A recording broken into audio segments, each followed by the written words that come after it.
Assalamualaikum warahmatullahi wabarakatuh. Perkenalkan, nama saya Puput Septiani dari kelas 12 Akuntansi 1. Di sini saya akan menyampaikan materi tentang perkembangan historiografi sejarah Indonesia. Apa itu historiografi? Historiografi adalah pemeriksaan terhadap metode sejarawan dalam pengembangan sejarah sebagai disiplin akademik dan secara umum. Definisi historiografi lainnya adalah karya sejarah apapun tentang topik tertentu. Tujuan historiografi adalah untuk secara kronologis dan sistematis menulis peristiwa masa lalu. Selanjutnya, pengertian historiografi menurut para ahli. 1. Menurut Profesor A. Daliman MPD, historiografi adalah menulis sejarah menjadi sarana komunikasi hasil penelitian yang diungkapkan, diuji atau diverifikasi dan ditafsirkan. 2. Menurut Dr. Andes Sugianto, M.Hum, historiografi adalah puncak dari kegiatan penelitian sejarah setelah topik yang menarik untuk penelitian sejarah telah dipilih, sumber dicari dan informasi yang terkandung di dalamnya ditafsirkan. 3. Menurut Dr. Andos Haryono MPD, historiografi adalah sejarah masa lalu yang telah direkonstruksikan oleh para sejarawan berdasarkan fakta. Fungsi historiografi dibagi menjadi 3, yaitu 1. Fungsi genetis, 2. Fungsi didaktif, 3. Fungsi pragmatis. Adapun prinsip historiografi. 1. Kejadian tersebut diceritakan secara kronologis dari awal hingga selesai. 2. Ada penentuan sebab akibat dari fakta. 3. Periodisasi diperlukan sesuai dengan kriteria tertentu. 4. Harus ada pilihan acara bersejarah.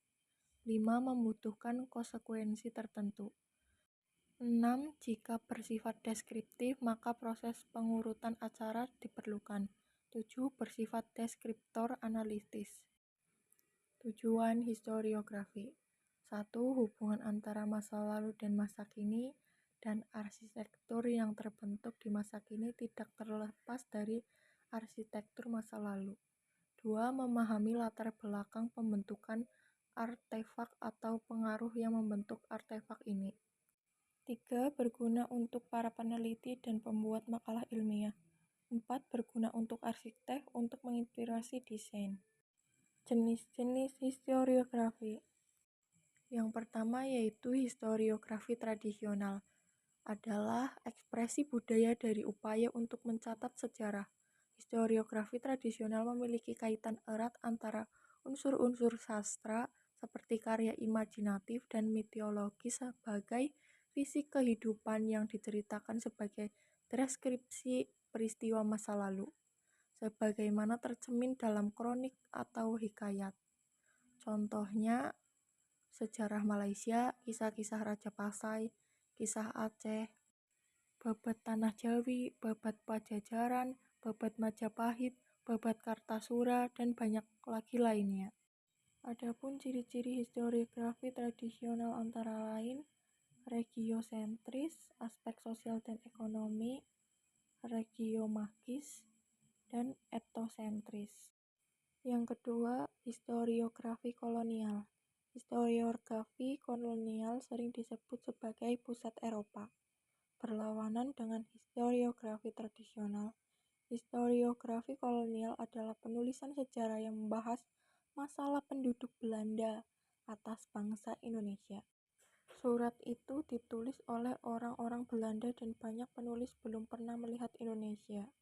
Sumber yang digunakan berasal dari arsip negara di Belanda dan Jakarta atau Batavia. Adapun ciri-ciri historiografi kolonial. Pertama, sejarah Belanda di Hindia Timur atau Indonesia. Kedua, bersifat diskriminatif. Ketiga, berpusat di Eropa dan di Belanda. Keempat, asumsikan bahwa Hindia Timur tidak memiliki sejarah sebelum kedatangan orang Eropa atau Belanda. Yang ketiga, historiografi nasional. Historiografi nasional adalah penulisan sejarah Indonesia yang bertujuan untuk membangun karakter kebangsaan sesuai dengan visi negara Indonesia. historiografi nasional mulai dicetuskan oleh sejarawan Indonesia pasca proklamasi kemerdekaan Indonesia. Adapun ciri-ciri historiografi nasional. Pertama, hasil dari penulisan ini adalah perbandingan antara sumber-sumber kolonial dan lokal. Kedua, penulis adalah ilmuwan atau kritikus di bidang bahasa, sastra, dan arkeologi. Tiga, tidak hanya dengan meningkatkan sejarah orang-orang hebat dan negara, tetapi juga lebih banyak tentang kemanusiaan, yaitu budaya. Keempat, perspektif. Yang keempat, historiografi modern. Historiografi modern adalah penulisan sejarah Indonesia yang kritis atau sesuai dengan prinsip-prinsip ilmiah. Banyak tulisan suci disalah tafsirkan dengan mendefinisikan historiografi modern sebagai penulisan sejarah Indonesia setelah kemerdekaan Indonesia. Adapun ciri-ciri historiografi modern. 1. Menggunakan metode yang kritis. 2. Teknik penelitian smoothing. 3. Memanfaatkan ilmu yang baru muncul. 4. Metode heuristik harus dikembangkan. 5. Menulis sejarah dengan cara konversional. 6. Menggunakan pendekatan multidimensi. 7. Menunjukkan dinamika masyarakat. Kelemahan historiografi. 1. Parsialitas sejarawan terhadap sekolah-sekolah tertentu. 2. Sejarawan juga mempercayai cerita pendongeng. 3. Sejarawan tidak memahami maksud dari apa yang mereka lihat dan dengar, dan mengurangi hubungan berdasarkan asumsi yang salah. 4. Sejarawan membuat asumsi yang tidak tepat tentang sumber berita. 5. Ketidaktahuan sejarawan tentang menciptakan keadaan bertepatan dengan peristiwa nyata. Sekian, terima kasih. Wassalamualaikum warahmatullahi wabarakatuh.